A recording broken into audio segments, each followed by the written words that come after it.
এক্ষুনি উঠো, আমি একটু দর্জির কাছে যাব। কেনে? একটা চুড়িদার বানাতে দিয়েছি, ওইটা আনতে যাব। তো এত সকাল সকাল যে, দর্জি কি তোমাকে ফিতে দেওয়ার জন্য ডাকছে নাকি? তুমি নাকি যে বলো রান্নাঘরে খাবার ঢাকা আছে, উঠি খেয়ে নিও, আমি আসছি। ঠিক আছে। হুম। কি গো, এত দেরি কেন? আর বলো না, স্বামীকে বুঝিয়ে পারিয়ে আসলাম। তো কি বুঝিয়ে আসলে? বয়ফ্রেন্ডের সঙ্গে দেখা করতে যাবো তাই বলে নাকি?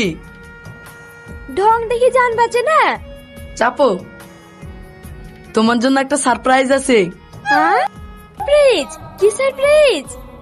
আরে সারপ্রাইজ আবার বলা যায় নাকি? চলো। হুম। কি গো, কি ব্যাপার, এত দেরি কেনে? আর বলো না, বাজারে মামার সঙ্গে দেখা হয়েছিল, কথা বলতে বলতে দেরি হয়ে গেল। ও, ব্যাগে ওগুলা কি? ও, কিছু জামা কাপড় আছে। আচ্ছা,